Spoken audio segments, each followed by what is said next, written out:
Hey everybody, Tacoma Cyclist here, Boogeyman, and we just got back from a pretty fun ride. First time in 6 months that it's been like 65 degrees and above, so we're stoked. 65 degrees and sunny, and we were overdressed. So hey, cool, great time to talk about this. What is this? Well, it's a Hammerhead Karoo 2 cycling computer. Where have you been? It's like I waited all my life, so happy that I found you. I'm paper thin. I haven't always been this shy, but haven't felt this in a while now. So sad when we are apart. If you leave, you break my heart. I need you to need me too. Stay with me when it's getting dark. Hold me tight, close in your arms. I want you. I told you about a month ago that I was going to take it out for a test drive and let you know after about 30 days whether I liked it or not. And well, it's actually been more than 30 days. So here's my in-depth review.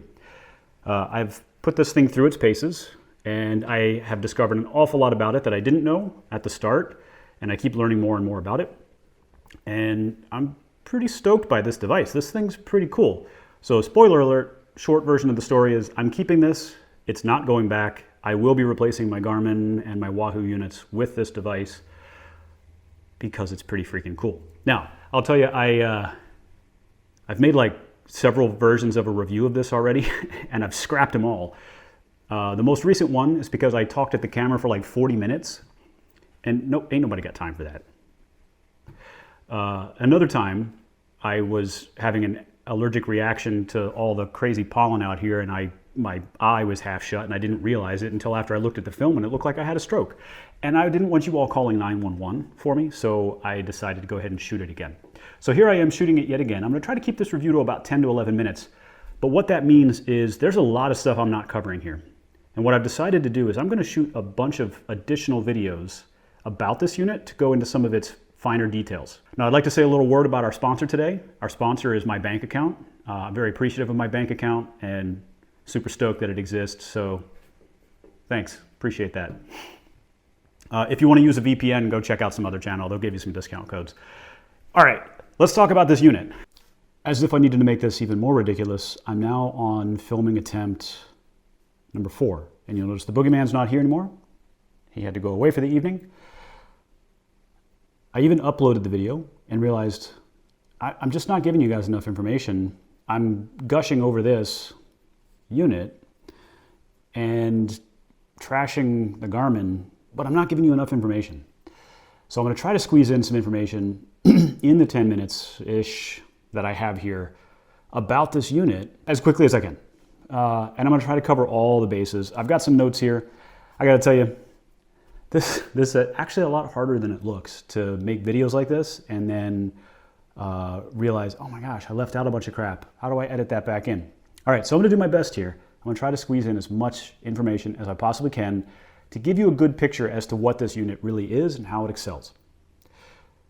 First, let me start with the things that I don't really care about. And I'm going to have to consult my notes here because I'll tell you, a lot of the things that I did not like at first about this unit have actually been fixed.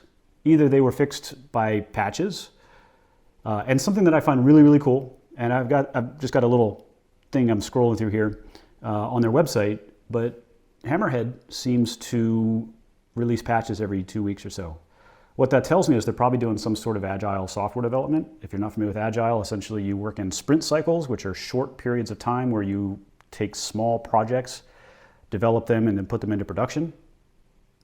2 weeks is a normal sprint for a lot of agile software developers. It looks to me as though that's what they're doing. They don't always hit 2 weeks, but a lot of their software development seems to be in 2 week cycles. All right, so let me talk about some of the things that I don't really like about this unit. Number one, there's a couple data fields that are missing that I think that should be added. I have been assured that they're being considered for addition in upcoming release cycles. So, you know, if they put them in there, that's awesome. And that is your best power over time. So in other words, what's my best 3-second workout, or for a 3-second effort during this workout? What's my best 30 second, my best 1 minute, my best 5 minute, whatever. they show you your previous, in other words, like now minus 30 seconds. But that doesn't do me any good. When I'm doing workouts, I want to know, okay, what was my best 1 minute power? Can I do my 1 minute power and get a little bit better this time? Or when I'm doing a race, I want to know what my best 20-minute power was during that race. I'm not going to look at it during the race, but maybe as I'm doing my cool down lap or something, I can look and go, what was my best 20-minute power? I can't see that. I have to go all the way back to Strava at the end and do my power curve and all that junk. It would sure be nice if they would include that. It is a little heavier than other computers, and it is a little bit bigger than other computers. It's not bigger than things like the Garmin 1030. It's only marginally, just a tiny little bit bigger than the Wahoo Elemnt. Obviously, it's bigger than the Element Bolt, and it's bigger than the Garmin 830. If you're looking for a tiny computer, this is not it. Look somewhere else. I don't need a tiny computer. I laugh at people that say, but the Element Bolt is more aerodynamic. Really? Come on. Wear a better fitting jersey or position your body correctly on the bike, and it's worth 50 times the difference that an Element to an Element Bolt makes. That being said, they do tout the kind of aerodynamic benefits of the mount that they give you. I just don't care about that. One plus and one minus at the same time. They do give you in the box, this is a Garmin quarter turn mount. Now this is their own proprietary mount system that's here, but they give you an adapter you can slide in here. And that's great. Wahoo, pay attention. Pay attention, man. Nobody likes your quarter turn mount where you got to do it sideways. No, you do that just so you can sell us additional product. They threw this in. Now, I love that. This is like 90% love and 10% The 10% is because the mount that they gave us, it's not quite the right size, and because of that, when you're on rough road, the unit rattles a little bit. Now, I've spoken to them about that, and they also said they're going to fix it. They're going to have another iteration coming out soon. In the meantime, they recommend doing this O-ring trick where you put a little, nylon O-ring around here, and when you mount it to the Garmin mount, it makes it tighter. Cool. That seems to work for people. I've got a list of things I'd like to see changed, and unfortunately, my list is almost completely been blown away. I say unfortunately, that's ridiculous.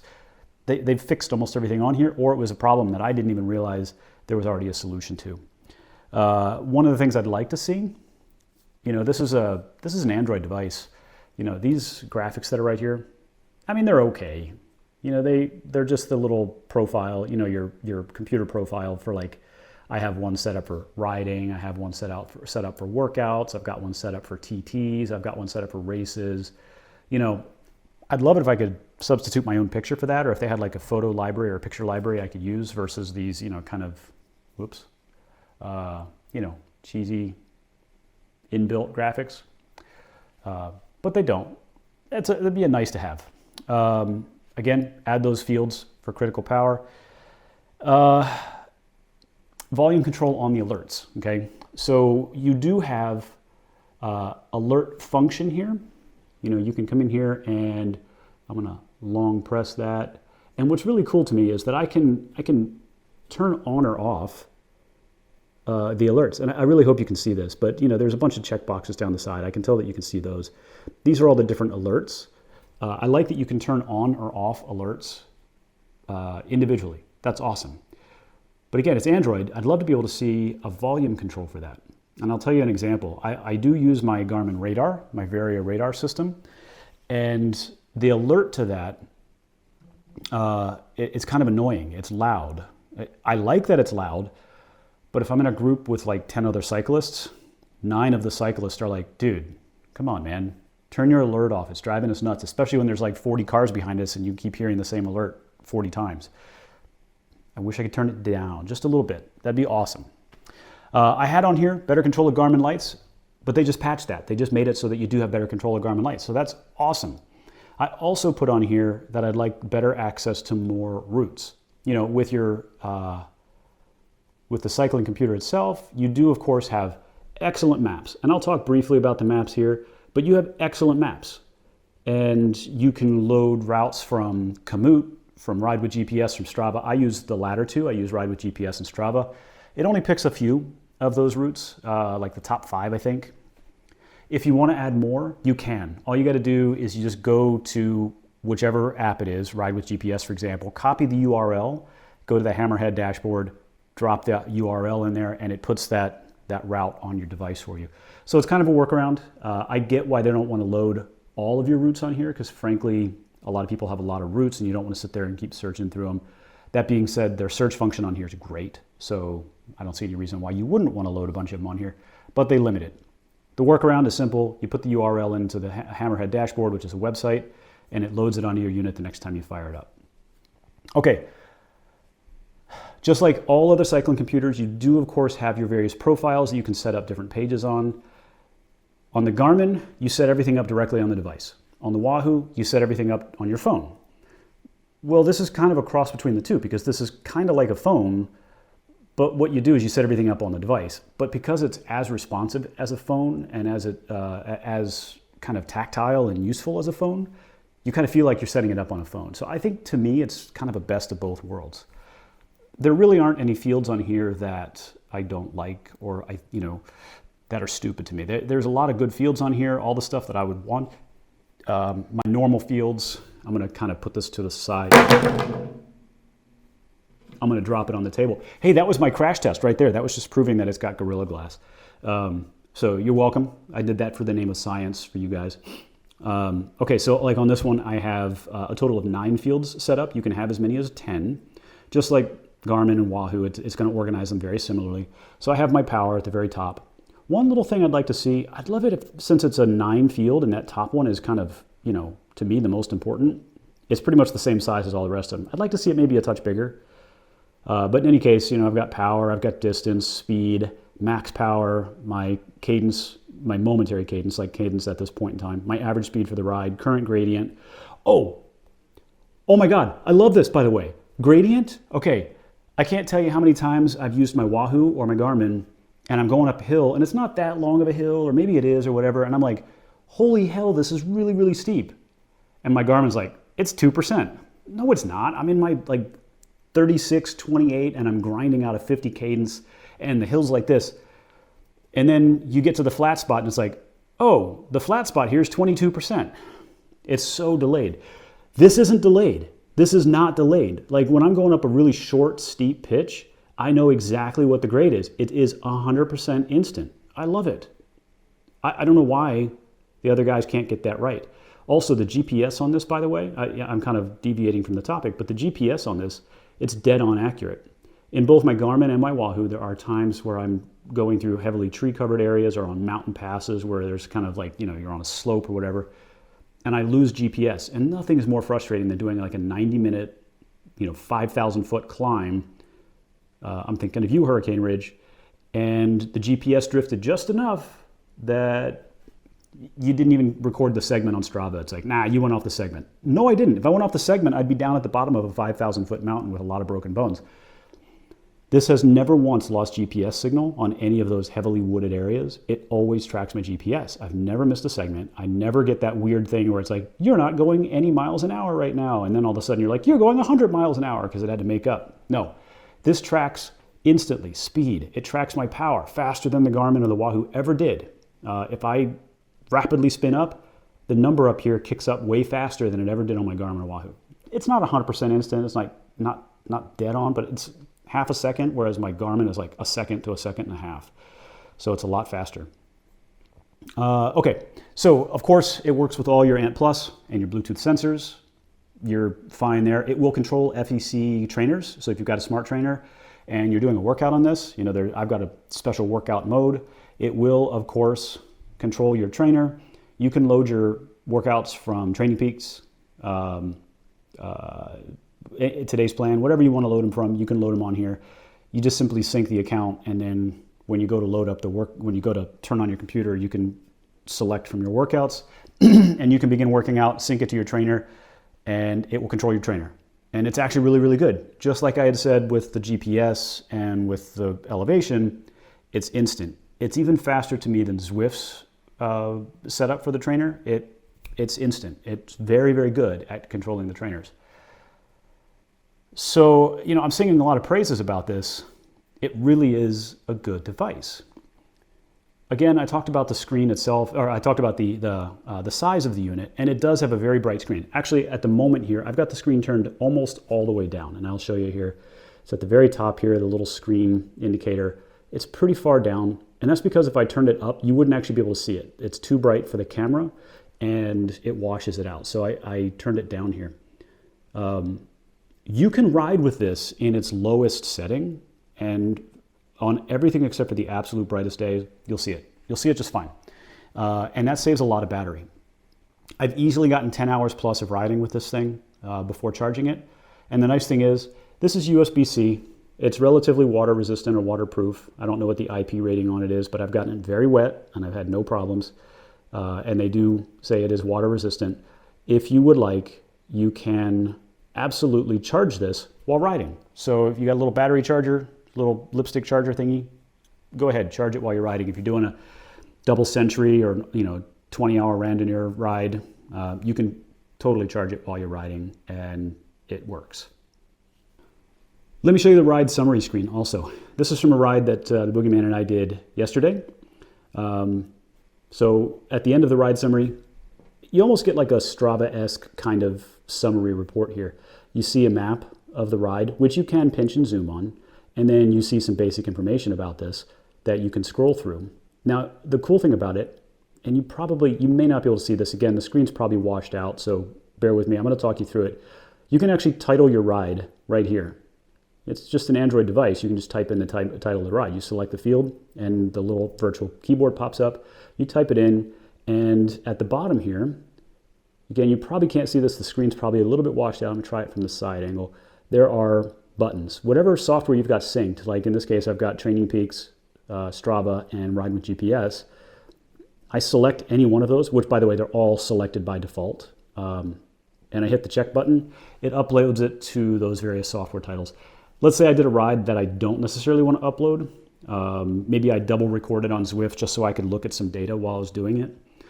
I don't have to select those. I can deselect them and upload, all right, and hit done, and it'll save the file here, but it won't upload it to those services.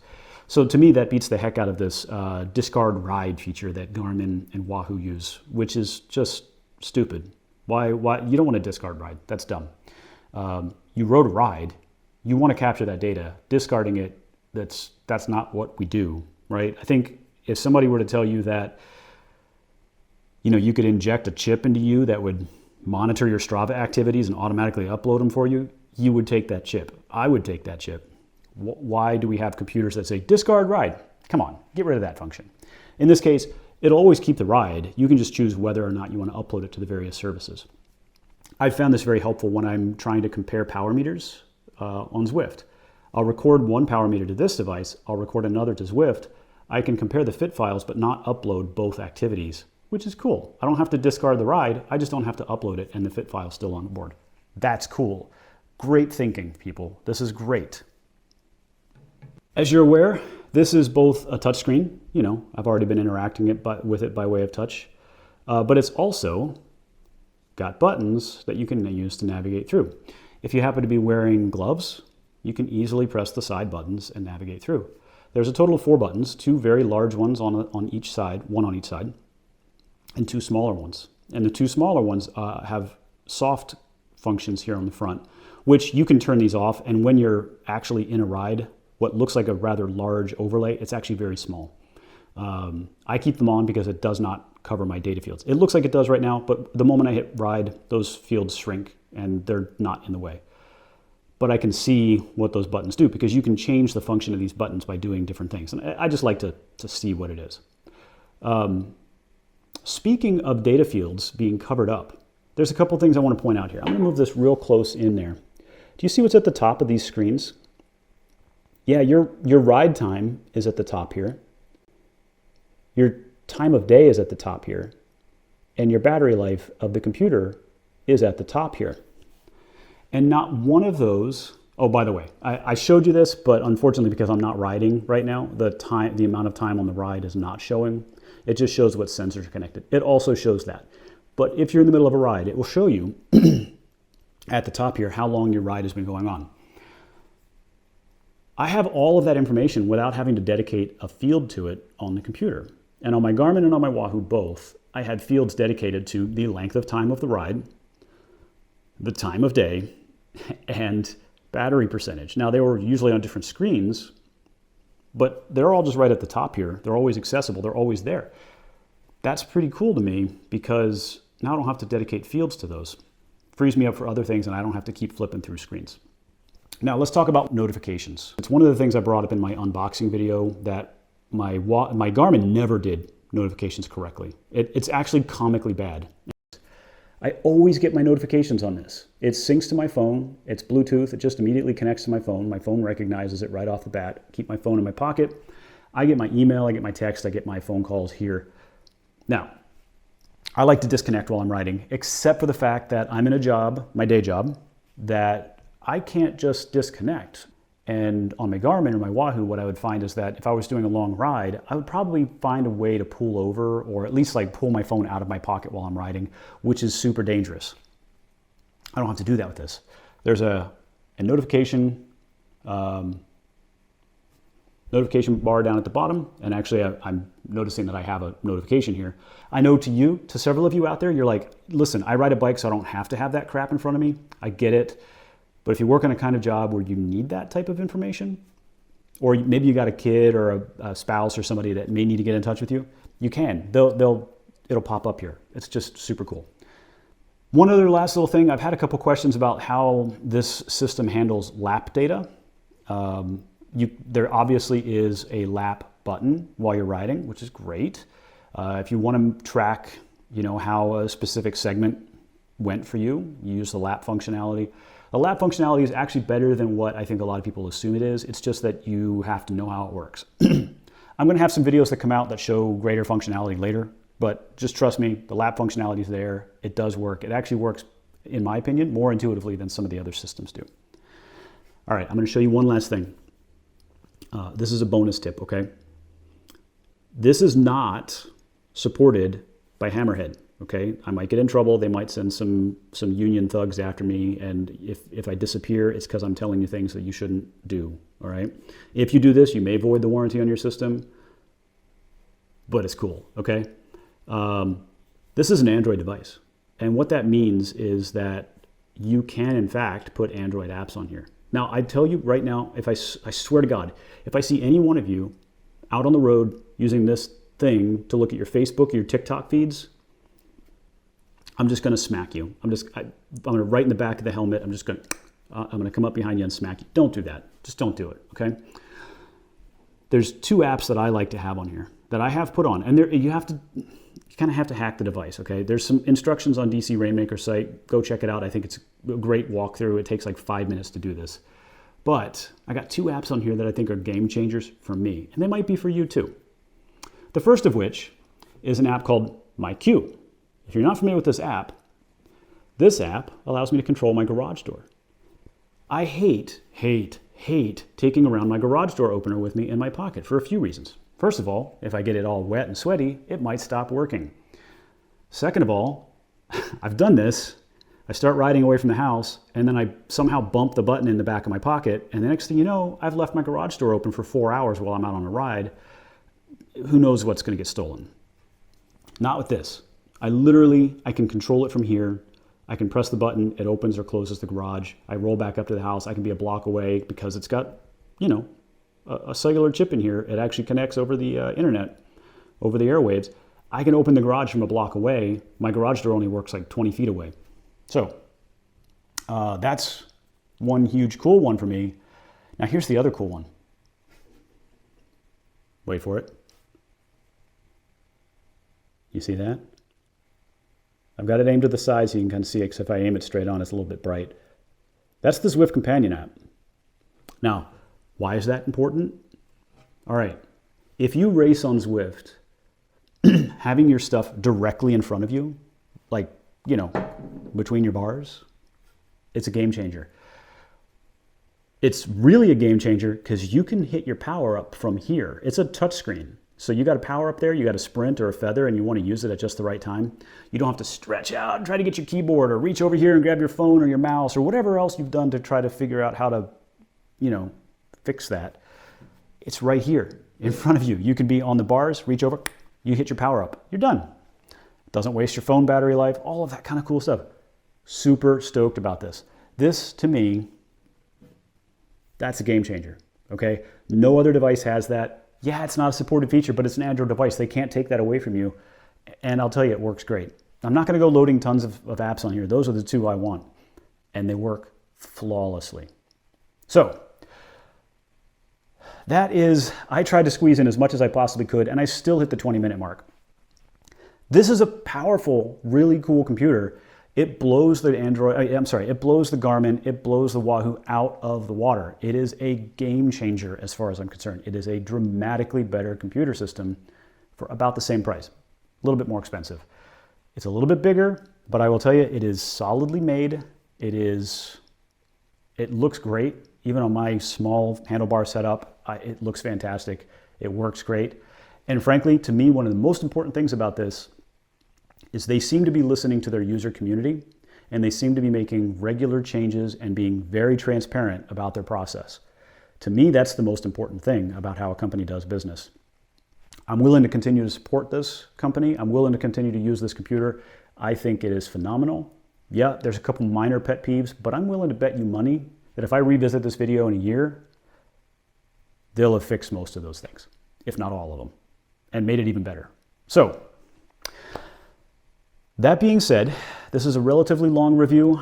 I will have additional videos about like tips and tricks on this device, because I'm telling you, I have shot hours of footage on this thing, and it's all just sitting on a cutting room floor, proverbially, bleh, metaphorically. Yeah, that's what I meant to say. So I'm going to have more stuff about this. Stay tuned for more stuff about this computer. Stay tuned for more stuff about other videos. In the meantime, if you liked the video, smash the thumbs up. If you didn't like the video, tell me what you didn't like about it. I'll do what I can to make things better. Other than that, subscribe, share this with your friends. We love it when we get your friends to subscribe. And check back soon, because we're going to have more stuff soon. All right, thanks a bunch, and I will see you guys in the next video.